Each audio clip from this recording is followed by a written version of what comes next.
Damos lectura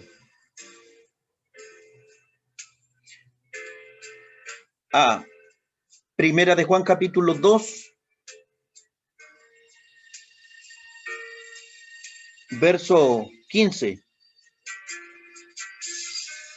No améis al mundo ni las cosas que están en el mundo. Si alguno ama al mundo, el amor del Padre no está en él. Porque todo lo que hay en el mundo, los deseos de la carne, los deseos de los ojos y la vanagloria de la vida, no proviene del Padre, sino del mundo. Y el mundo pasa, y sus deseos, pero el que hace la voluntad de Dios permanece para siempre. Esa es la palabra de Dios en esta hermosa tarde.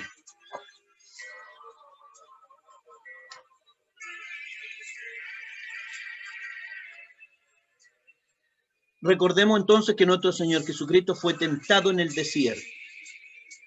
De eso trata la palabra en esta tarde.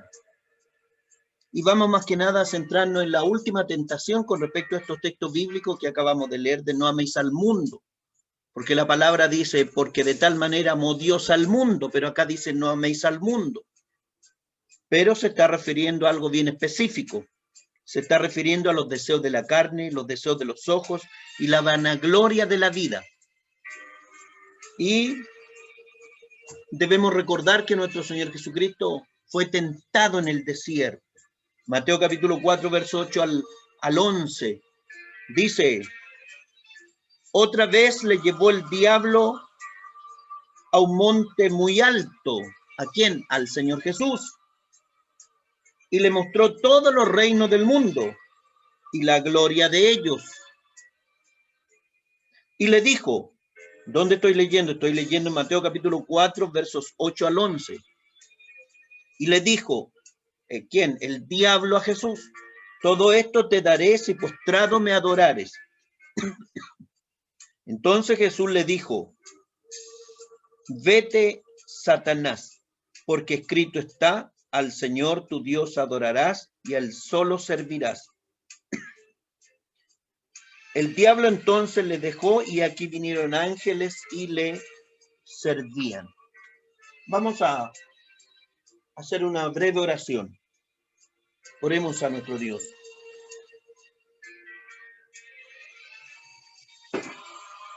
Padre Todopoderoso, he leído su palabra y en el nombre de nuestro Señor Jesucristo le pido que usted nos dé ciencia y sabiduría de lo alto. Denos la interpretación de sus escrituras. Enséñenos, oh Jehová, sus mandamientos.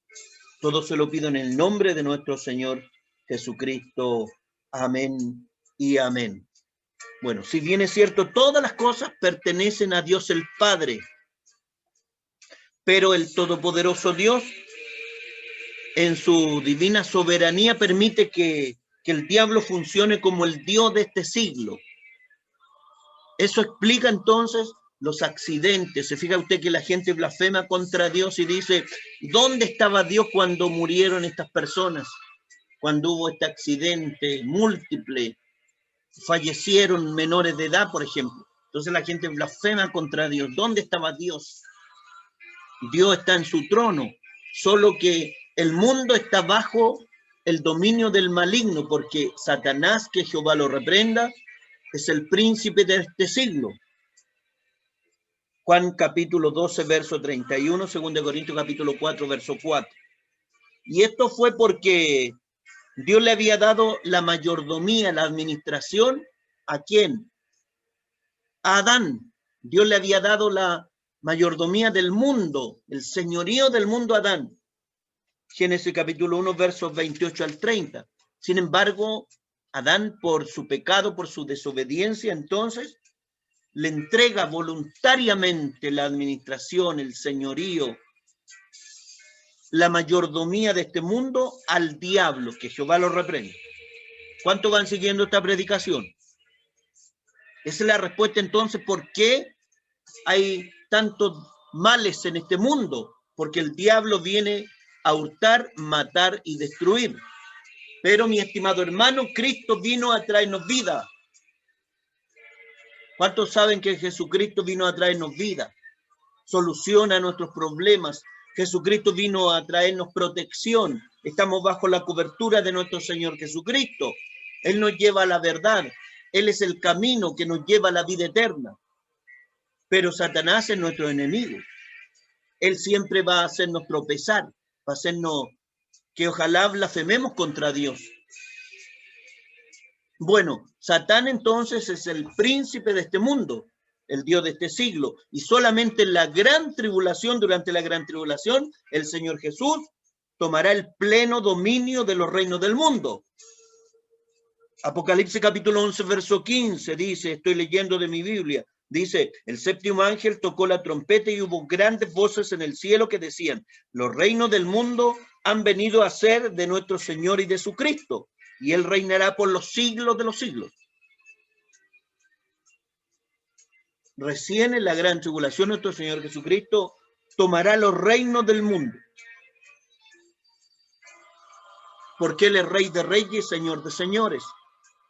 Mientras tanto, por voluntad soberana de Dios el Padre, este mundo está bajo el dominio del maligno. Que Jehová lo reprenda. Y el diablo entonces tienta o pone a prueba al Señor Jesús, ofreciéndole todos los reinos del mundo y la gloria de ellos. Mire, fíjese, nuestro Señor Jesucristo no le rebate, no le dice, ¿por qué tú me ofreces algo que no es tuyo? No le dice eso, porque era la realidad lo que le estaba diciendo el diablo, sino que nuestro Señor Jesucristo le responde por las Escrituras, le responde con la palabra. ¿Qué nos enseña eso? Que ante las tentaciones nosotros tenemos que invocar la palabra de Dios. Siempre tenemos que refugiarnos en las Escrituras, en la palabra de nuestro Dios. Cuando Satanás entonces le ofrece todos los reinos del mundo y la gloria de ellos, ese es el ofrecimiento de Satanás a nuestro Señor Jesucristo. De alguna manera, por así explicarlo, le estaba ofreciendo al Señor Jesús una salida fácil, un atajo, por así decirlo, un camino corto al propósito de Dios. Nuestro Señor Jesucristo habitaba en un cuerpo de hombre, porque él era 100% Dios, pero al mismo tiempo 100% hombre. Él sufrió el rigor de habitar en un cuerpo que tenía limitación, igual como las tenemos nosotros. Él sentía frío, cansancio, sed, hambre. Obviamente que tenía que sentir deseos sexuales, porque era hombre, 100% hombre, pero era 100% Dios. Alabado es el Señor. ¿Cuántos van siguiendo esta predicación? Y le ofrece entonces un atajo para tener todos los reinos de este mundo y la gloria de ellos, pero obviando, dejando de lado el sufrimiento del Calvario de la cruz. Eso es. El diablo le estaba diciendo a Jesús, puedes poseer, puedes ser el dueño de todos los reinos del mundo y de la gloria de ellos, sin tener que seguir el plan de Dios, sin tener que morir en la cruz, pero con una condición. El diablo era astuto, que Jehová lo reprenda. Siempre que te postres ante mí y me adores. Eso significaba que le tenía que rendir pleitesía, tenía que reconocerle que era el diablo superior a Jesucristo. Jesús entonces, ¿qué es lo que hace? Invoca las Escrituras. Le dice, vete Satanás, porque escrito está, al Señor tu Dios adorarás y al solo servirás. Le cita las Escrituras, al Señor tu Dios adorarás y al solo servirás. Satanás andaba buscando la adoración, el reconocimiento, el primer lugar, el protagonismo, pero el protagonismo, la preeminencia estaba reservada para nuestro Señor Jesucristo, porque Él era el primogénito. Gloria a Dios. Mire qué hermosa es la palabra de nuestro Dios.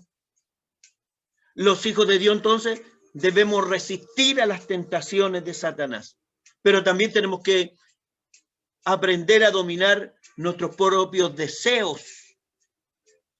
¿Qué es lo que decía la palabra del Señor al inicio? Porque todo lo que hay en el mundo, los deseos de la carne, los deseos de los ojos y la vanagloria de la vida no proviene del Padre, sino del mundo. Gloria a Dios. Los deseos de la carne. Vamos a ir tratando de hablar de cada uno de estos tópicos. Los deseos de la carne. Siempre cuando se habla de las obras de la carne, no necesariamente la carne en nuestro cuerpo. Es verdad que la Biblia a veces lo hace sinónimo, carne y cuerpo, pero cuando habla de la manifestación de los deseos de la carne, más precisamente, no se refiere necesariamente solo al cuerpo. Eso es una creencia que tienen algunos evangélicos, pero eso no es correcto. Porque la carne es el conjunto de tendencias pecaminosas que caracterizan entonces a la persona del hombre caído. Cuando hablamos del viejo hombre, es sinónimo de la carne. Cuando hablamos del cuerpo del pecado, hablamos de la carne. Entonces, ¿qué es lo que es la carne? Y dice los deseos de la carne, porque todo lo que hay en el mundo, los deseos de la carne, no proviene del Padre.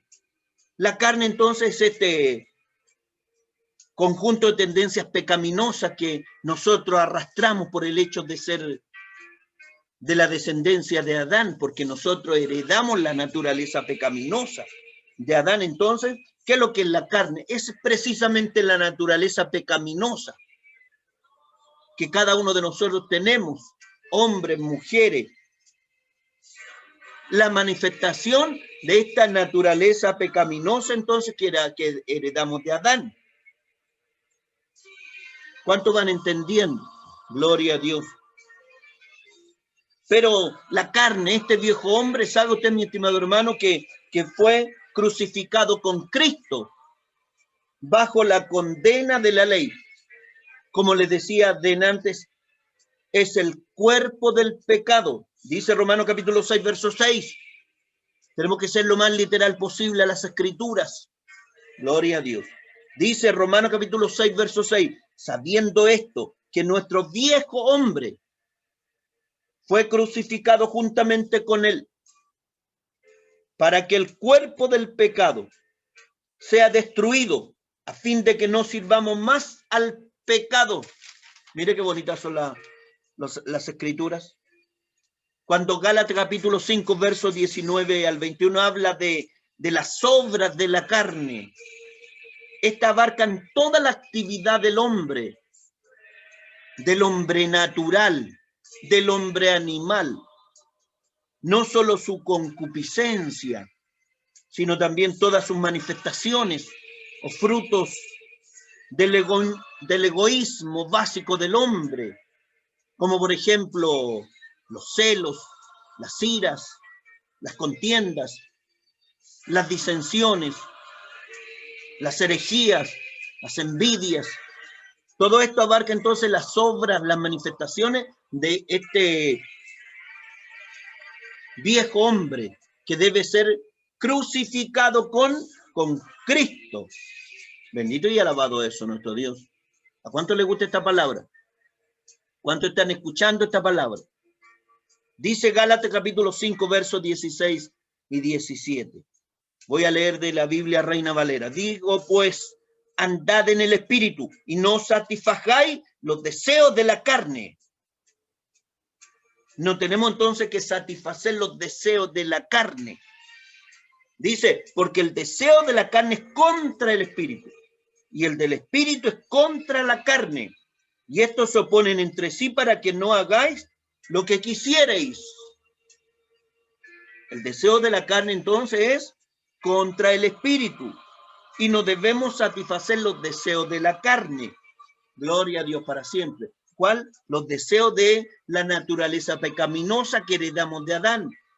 Este viejo hombre este cuerpo del pecado. En cierta oportunidad el apóstol Pablo habla y dice, miserable de mí, ¿quién me librará de este cuerpo de muerte? El cuerpo de muerte entonces era su viejo hombre, la naturaleza pecaminosa que había heredado de Adán. Más precisamente, ¿por qué utilizaba el apóstol Pablo esta expresión, miserable de mí? ¿Quién me librará de este cuerpo de muerte? Se dice, y digo se dice y no lo afirmo de manera categórica porque no podemos decir a ciencia cierta si esto era exacto, pero se dice que uno de los castigos del Imperio Romano más terribles era la crucifixión.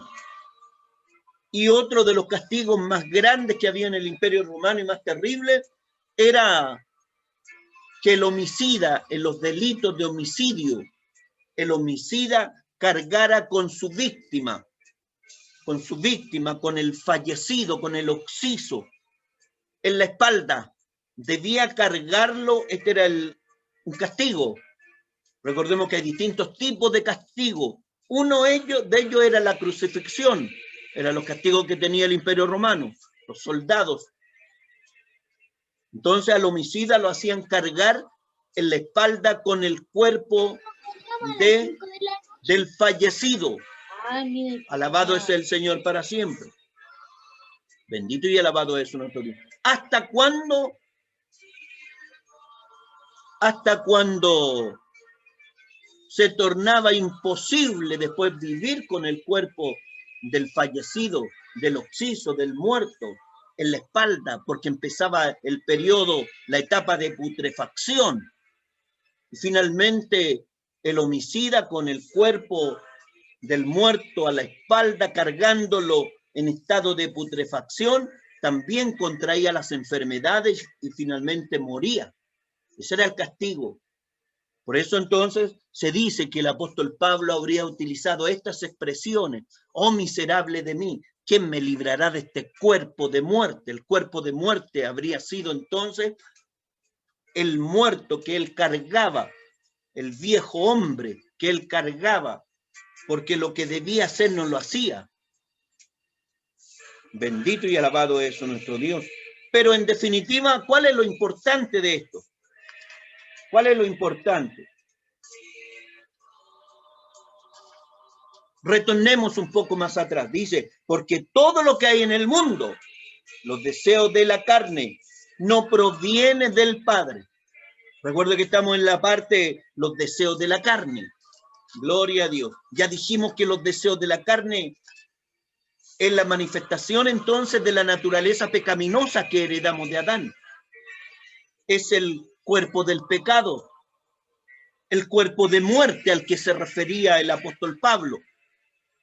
Eso es. Gloria a Dios para siempre. Bendito y alabado es nuestro Dios. Romanos capítulo 6, verso 6. No tenemos entonces que satisfacer los deseos de la carne. Por ejemplo, ¿cuáles? Obviamente que el principal son los deseos sexuales. Para eso existe el matrimonio. Por eso los jóvenes, las señoritas deben casarse entre ellos para que desarrollen su sexualidad dentro del matrimonio y tengan hijos dentro del matrimonio y su matrimonio sea bendecido por un verdadero siervo de Dios y Dios va a estar en toda su vida. Hay gente que no le gusta casarse y después se les destruye esa unión porque nunca se sometieron, a pesar de ser evangélicos, les gustaba convivir y después todo se les desmoronó porque nunca le tuvieron respeto a la palabra. Por eso es mejor someterse a la palabra. Usted que es cristiano, nosotros no predicamos prohibiciones. A veces los padres a los hijos le enseñan puras prohibiciones. No hagáis esto, no hagáis esto otro, no hagáis acá. Puras reglas, puras prohibiciones. Pero a los hijos, y esto vale también para los cristianos, tenemos que aprender convicciones, principios, valores. ¿Ve usted la diferencia? No es lo mismo una prohibición que todo se le prohíba, no tienes que hacer esto.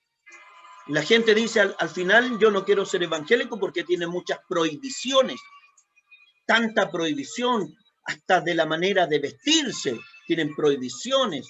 No, tenemos que enseñar convicciones más que prohibiciones, que cuando nos enfrentemos a una tentación, cuando nos enfrentemos a un pecado y estemos a punto de ser probados, entonces sea mayor nuestra convicción. ¿Entiende usted? Gloria a Dios. Muchos se tientan con el dinero fácil en los trabajos. Ahora el mundo está lleno de gente oportunista, gente que le gusta el dinero fácil, y entre medio están los hijos de Dios. Entonces, le ofrecen al hijo de Dios, mira, tú puedes participar de este negocio fraudulento por bajo cuerda, y tú vas a ganar cierto dinero. Ahí es donde entonces el hijo de Dios tiene que tener, ¿qué? Convicciones, que no hay que robar, que no hay que ensuciarse las manos, tiene que tener principios. Y eso tiene que haberlo adquirido en su hogar y luego en la iglesia. ¿Le gusta a usted la palabra del Señor? Bendito y alabado eso, nuestro Dios. Otro deseo de la carne, típico, el comer. ¿Sabe usted que comer es lícito? ¿Quién dijo que era malo comer? Hay un texto en el libro de los Hechos de los Apóstoles que dice, pasadlo bien. Se me olvidó la parte donde aparece, pero es por ahí por el capítulo 14, de hecho, capítulo 15, dice, pasadlo bien. Si los evangélicos tenemos que pasarlo bien, pero pasarlo bien en Cristo Jesús. Y por eso es que podemos hacer ágapes, por eso es que podemos reunirnos en armonía, en comunión, no vivir enojados. Gloria a Dios para siempre. Usted tiene que pasarlo bien en la casa del Señor. ¿Cuántos lo pasan bien dentro del Evangelio? Usted tiene que pasarlo bien dentro del Evangelio. No vivir una vida sufriente, no vivir una vida de amargura, con raíces de amargura, porque esto lleva a la enfermedad. Gloria a Dios. Entonces, decíamos que uno de los deseos de la carne comienza entonces con el comer, pero hasta ahí es lícito comer, pero comer lo suficiente, no comer en exceso. Veo que varios hermanos durante esta cuarentena parece que salieron del ámbito de lo lícito del comer, porque los veo un poquito más gorditos. Que Dios les bendiga a los hermanos. Partiendo por el predicador. Entonces, ¿cuál es lo ilícito del comer? ¿Cuál es lo que estaría prohibido? La glotonería. ¿Sabe que la palabra del Señor entonces sanciona la glotonería? A Dios no le gusta la glotonería. Dios nos dio entonces nuestra boca, nuestra lengua, nuestro esófago, nuestro estómago, para que comiésemos lo justo y necesario, pero a Dios no le gusta la glotonería. Ahí tenemos un deseo de la carne. Gloria a Dios. Hasta acá, ¿qué es lo que hemos aprendido? Algo muy importante, que tenemos que aprender entonces a inculcarle a los jóvenes, a los niños, más que prohibiciones dentro del Evangelio, tenemos que inculcarle convicciones, que nadie usted lo aparte del Evangelio.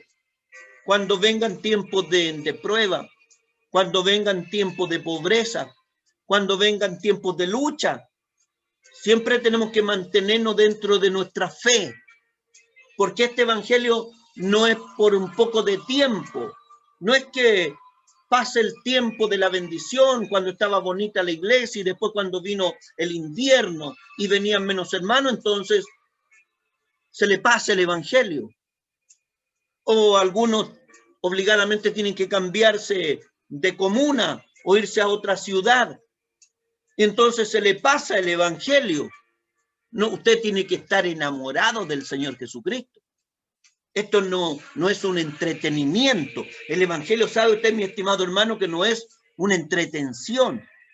Por eso es que usted tiene que asimilar el evangelio. y tiene que tener convicciones. A usted nadie tiene que hacerlo cambiar de opinión. Usted está esperando al Señor Jesucristo. Esa es una de nuestras convicciones, esperando al Señor Jesucristo, porque Él vendrá a arrebatar su iglesia. Ni porque aparezca el hombre o la mujer más, al parecer, más inspirada por Dios, más inspirado por Dios, un profeta, un apóstol, no sé, tantos títulos que tienen los hombres, y que le diga no, si no hay arrebatamiento, y usted diga, ah, bueno, ya, entonces dejo de creer. No, tiene que tener la convicción de que Jesucristo es su Salvador, y que usted va hacia el reino de los cielos, y que Jesucristo vendrá a librarlo de la ira que vendrá sobre esta tierra, del castigo a los impíos de la tierra. Esa es una convicción de que Dios te está escuchando, de que Dios lo está oyendo en sus momentos de angustia, en sus momentos de debilidad, que tenemos que servir en todo tiempo, en tiempo de pobreza como en tiempo de bendición. Tantas convicciones, y todo esto fundamentado en la palabra de nuestro Dios, en el evangelio de nuestro Señor Jesucristo. Bendito y alabado es el Señor para siempre. Hay algunos cristianos que venden su primogenitura por un plato de comida. ¿Como quién? Como Esaú. Recuerdo que muchos años atrás había una predicadora en nuestra congregación y predicaba el evangelio. Después se enojó. Después ya no venía a la iglesia. Y cuando preguntamos, ¿y qué pasó con la hermana tanto? Obviamente no voy a dar el nombre. No, sabe que ahora ya no es evangélica, sino que ahora es mormona. ¿Y por qué mormona? Un cambio pero tan drástico. Porque la ayudan, porque le llevan cosas, porque le llevan mercadería. Entonces vende la convicción, la fe, por un plato de comida, por un plato de lentejas. Bendito y alabado es el Señor para siempre. ¿Cuánto le gusta esta palabra? ¿Está aburrido usted? No tiene que aburrirse. Gloria a Dios. Se cuenta de un hombre. De nuevo voy a decir que esto no tenemos la seguridad que esto sea así. Todo es discutible. Gloria a Dios en la historia, en el mundo secular. Se cuenta de un príncipe protestante que tenía la fe protestante, era calvinista, seguidor de Juan Calvino, de las creencias de Juan Calvino, que era un protestante evangélico. Pero se cuenta de que este príncipe, para poder acceder al trono, tenía que convertirse al catolicismo. Y él dijo, bueno, ¿y qué problema hay? ¿Qué problema hay? Con tal de acceder al trono de Francia, ¿qué problema hay que deje de lado mis convicciones calvinistas, protestantes, y me convierta, imagínense, me convierta al catolicismo? Y se dice, se le atribuye una frase, gloria a Dios para siempre, que dice, París bien vale una misa. París, en la capital de Francia, París bien vale una misa. Este era Enrique IV de Francia, que efectivamente de la dinastía de Borbón se convierte al catolicismo. ¿Qué problema hay? Algunos hermanos dicen, pero ¿qué problema hay que yo me vaya a casar a una iglesia católica? Es que mi novio es católico. ¿Qué problema hay? Por eso que usted no tiene que unirse en yugo desigual con los incrédulos, porque lo van a hacer caer. Gloria a Dios para siempre. ¿Cuánto le gusta esta palabra? ¿Está aprendiendo usted de la palabra del Señor? Siempre hay algo nuevo que podemos aprender de la palabra de nuestro Dios. Este hombre, entonces, que era Enrique IV de Francia, por allá por el 1593, 1594, no tenía convicciones, no tenía principios. Es como muchos cristianos que de la noche a la mañana dejan de ser evangélicos y es como que se sacan el vestón. Es como que yo dijera, me voy a sacar el evangelio y me sacara este vestón. No, el evangelio es algo serio, es para toda la vida, mi estimado hermano. Pase lo que pase. Aunque sea usted el último que quede en su familia, tiene que permanecer en la fe. Gloria a Dios para siempre. Santo es el Señor. Por lo tanto, tenemos que ser hombres y mujeres con convicciones cristianas. Que nada usted lo derribe. Que nada usted lo doblegue en esta vida. Vemos hombres así en la palabra del Señor. ¿A quiénes vemos? Por ejemplo, a Juan el Bautista. Juan el Bautista era un hombre con convicciones. Mire, dice la palabra del Señor, porque el Señor Jesucristo dio testimonio de Juan. Esa es la parte importante de lo que voy a leer. ¿Qué salisteis a ver al desierto? ¿Una caña sacudida por el viento? Siempre me gusta predicar esta palabra. ¿Será que Dios quiere que cada uno de nosotros seamos como Juan el Bautista? Que no seamos una caña sacudida por el viento, que se doblega con el viento, dobla, gloria a Dios. ¿Qué salisteis a ver? Una caña sacudida por el viento, que cuando vienen los problemas, que cuando viene la prueba te doblega, te desarraiga, que cuando viene una tormenta, una tempestad, te saca desde la tierra, tus raíces, vuela por los aires, porque no estaba fundamentado. ¿Qué salisteis a ver al desierto? Una caña sacudida por el viento. Obviamente que Juan el Bautista no era una caña sacudida por el viento, sino que era un roble, era un árbol plantado junto a corrientes de agua. Mas, ¿qué salisteis a ver? ¿A un hombre cubierto de vestiduras delicadas? Mas, ¿qué salisteis a ver? Insistía el Señor Jesús preguntando. ¿A un profeta? Sí, dice el Señor Jesús, porque él daba testimonio de quién era Juan el Bautista. Sí, os digo, y más que profeta, dice el Señor Jesús, os digo que entre los nacidos de mujeres no hay mayor profeta que Juan el Bautista. No había mayor profeta que Juan el Bautista. Lucas capítulo 7, verso 24 y siguientes. Juan el Bautista, sabe usted, mi estimado hermano, que no comía pan, y nosotros que somos tan buenos para comer pan, cuando dijeron pasen los que son buenos para comer el pan, a ver, ¿de cuáles de estos hermanos llevaba el estandarte? El predicador. Entonces, Juan el Bautista no comía pan ni bebía vino, dice las Escrituras.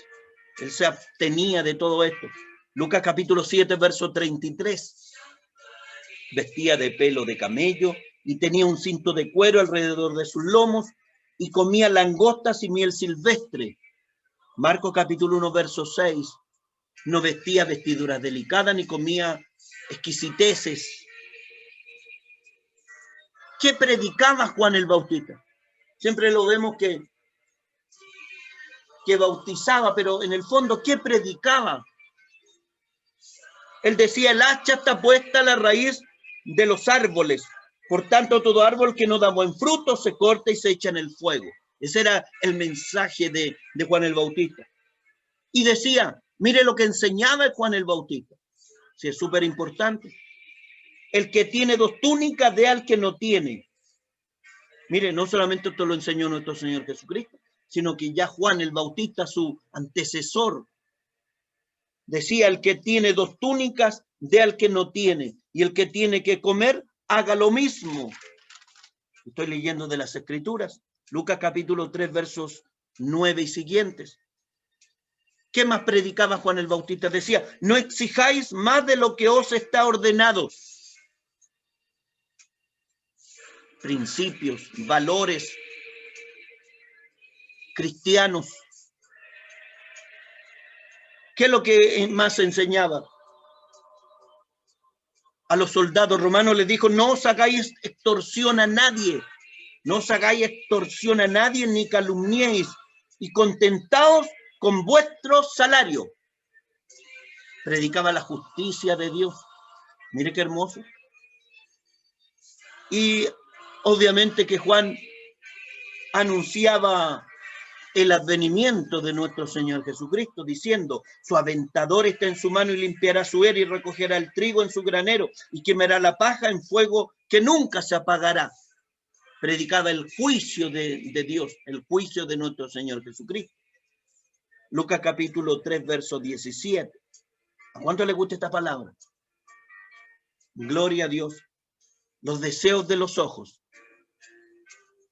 ¿Recuerda usted? Entonces, lo que leíamos al principio, dice: porque todo lo que hay en el mundo, los deseos de la carne, los deseos de los ojos, la vanagloria de la vida, no proviene del Padre, sino del mundo. Ahora, los deseos de los ojos.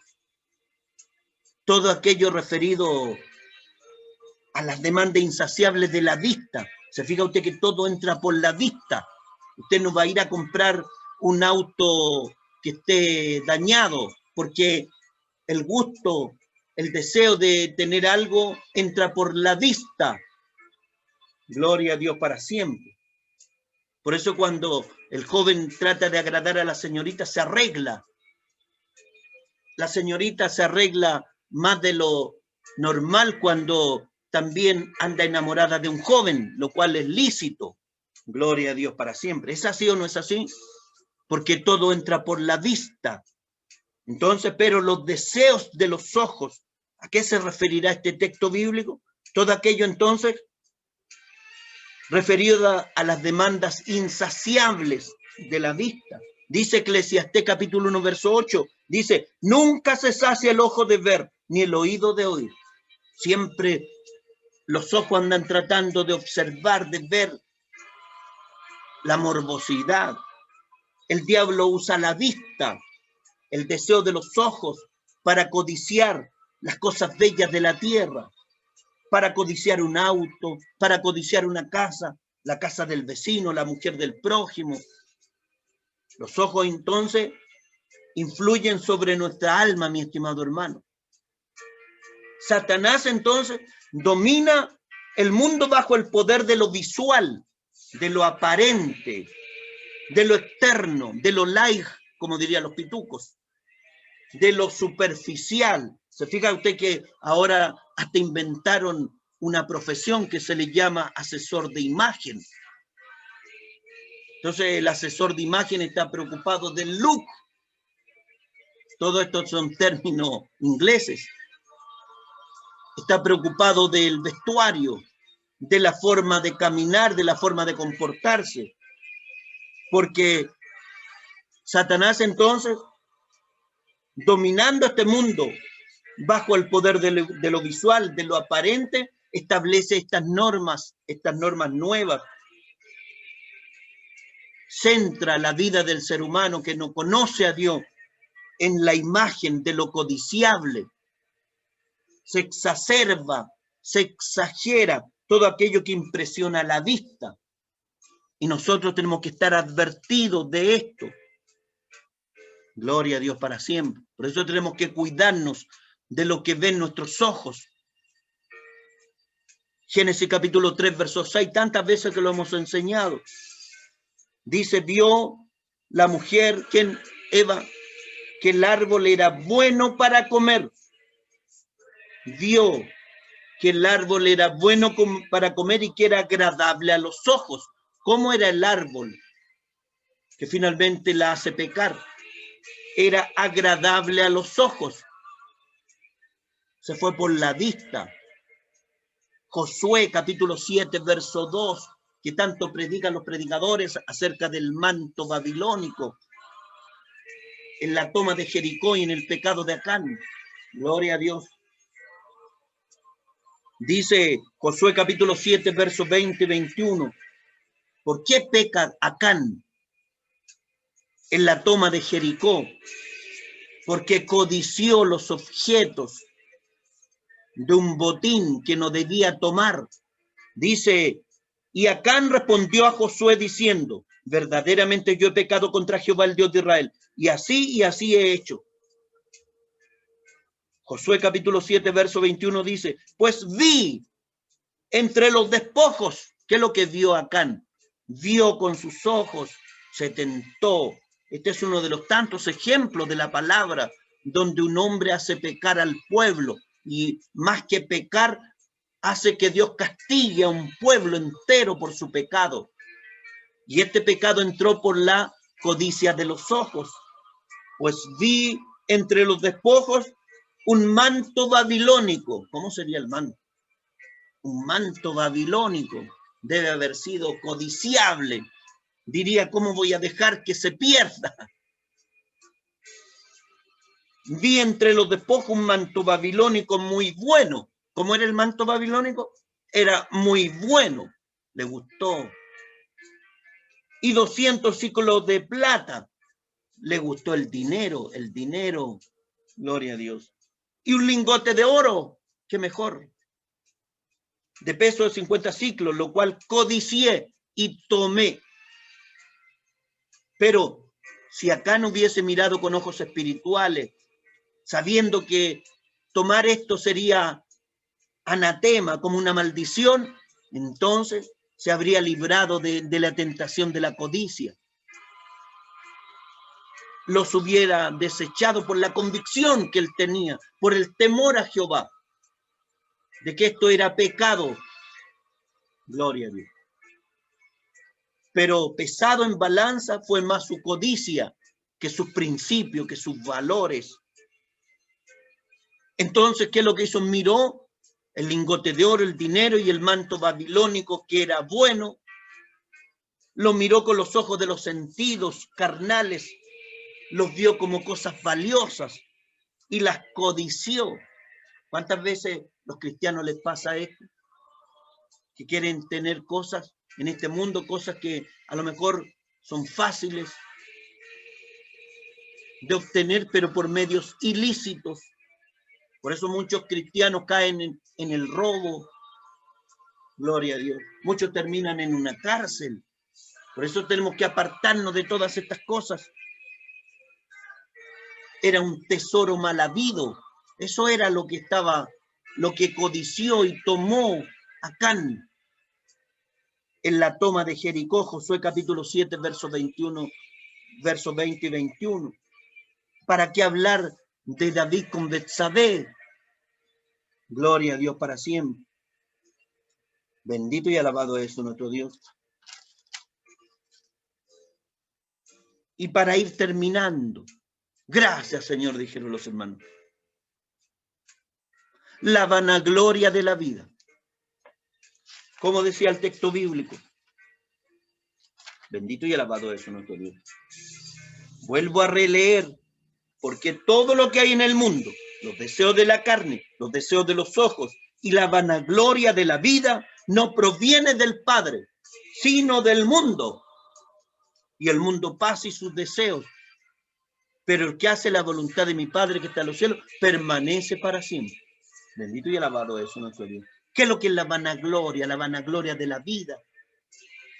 La vanagloria, alguien vanaglorioso es alguien jactancioso, alguien engreído, alguien que se jacta de lo que posee, por ejemplo. Alguien que tiene soberbia. Es la expresión de un orgullo exacerbado, exagerado. Eso es la jactancia, la vanagloria. Satán entonces tienta al hombre con la contemplación del logro personal. Se fija que muchas veces los cristianos dicen, todo esto me ha dado Dios. Dios nos ha bendecido. Y valoramos muchas veces más nuestros bienes materiales. Valoramos nuestra educación, nuestros títulos, nuestro trabajo, nuestra casa, nuestros vehículos, nuestras posesiones, más que agradecer por la salvación del alma. Estoy aterrizando la palabra a nosotros, los cristianos, no a la vanagloria de la vida, de la gente que no conoce a Dios, porque eso no tiene límites, sino que estamos hablando de nosotros, los hijos de Dios. Siempre tenemos que agradecerle a Dios, primeramente, porque Dios nos dio la salvación. ¿A cuánto le gusta esta palabra? Gloria a Dios. Muchas veces solamente le agradecemos a Dios por nuestro éxito en la vida, y los hermanos pasan a agradecer a Dios adelante. Dicen, vengo a agradecer al Señor porque me fue bien en mi examen final. Gloria a Dios para siempre. Yo he visto a varios que ni siquiera tienen convicciones de cristiano, sino que le agradecen porque Dios le permitió titularse, pero ni siquiera es cristiana. He visto jovencitas, señoritas que hacen esto. Gloria a Dios para siempre. La vanagloria de la vida, la popularidad, los bienes materiales. Lucas capítulo 12, versos 19 y siguiente, nos habla del rico insensato. Dice, y diré a mi alma, ¿quién? El rico insensato, el rico. Y diré a mi alma, después de haber trabajado, juntado bienes, acumulado tesoros, trabajado doble jornada, trabajaba en la mañana, tarde y noche, ni dormía por tener bienes materiales. Decía, y diré a mi alma, alma, muchos bienes tienes guardados. ¿Cuántos bienes tenía? Muchos bienes tienes, y como los tenía, guardados para muchos años. Entonces se hablaba a sí mismo, decía, repósate ahora tienes que reposar, descansa, pide no solamente tus feriados, sino que jubílate, repósate, come, bebe, regocíjate, pásalo bien, anda a bailar a las discotecas, ahora después que estaba viejo, gloria a Dios. Pero Dios le dijo, necio, esta noche vienen a pedirte tu alma. Ese era el día cuando él estaba planificando ahora disfrutar de los bienes que había acumulado. Gloria a Dios para siempre. Por muchos años. Y ahora decía, ahora voy a descansar. Y esa noche tenía que partir de su cuerpo. Estaba previsto que esa noche debía morir. Dios le dice a este rico, que lo califica como, acá la historia como insensato, pero Dios le dijo necio, era un rico necio, un rico insensato, necio, esta noche vienen a pedirte tu alma y lo que has juntado, lo que has acumulado, lo que has guardado por muchos años, lo que has provisto, ¿de quién será? Gloria a Dios para siempre. Bendito y alabado es nuestro Dios. Necio, no debemos ser necios, debemos ser prudentes. Gloria a Dios. Debemos ser como las vírgenes. ¿Cómo eran las vírgenes? Separadas del mundo. Y no solamente separadas del mundo, sino que eran prudentes. Gloria a Dios. Así es el que hace para sí tesoro y no es rico para con Dios. Lucas capítulo 12, versos 19 al 21. El mundo pasa y sus deseos, pero el que hace la voluntad de Dios permanece para siempre. Primera de Juan capítulo 2, verso 17. Y esta es la conclusión para cerrar la predicación. ¿Cuál es la enseñanza de esta noche? Que tenemos que aprender convicciones, asimilarlas. Gloria a Dios. Guardarla como parte de nuestro ser interior y esta transmitirla a los jóvenes, a los niños, enseñar convicciones, principios, valores cristianos para diferenciarnos del mundo, que nada usted lo aparte del evangelio, ni el deseo de los ojos, ni la vanagloria de la vida, ni los deseos de la carne, porque todo esto proviene del mundo, y el mundo pasa, y sus deseos. Pero el que hace la voluntad de Dios, ese es el que permanece para siempre. Vamos a orar, oremos al Señor. ¿A cuánto le gustó la palabra? ¿Cuántos escucharon la predicación? Oremos todos. Padre Todopoderoso, misericordioso, piadoso, tardo para enojarse e airarse. Ruego, Dios eterno, por nuestros hermanos que han escuchado esta predicación, permita, Dios mío, que la hayan asimilado, que la pongamos por obra. Enséñenos, oh Jehová, su camino, guíenos por sendas de rectitud, por amor de su nombre. Todo se lo pido en el nombre de nuestro gran Dios y Salvador Jesucristo. Amén y amén. Glorifiquemos a nuestro Dios. Gloria al Padre, gloria al Hijo, gloria al Espíritu Santo. Amén.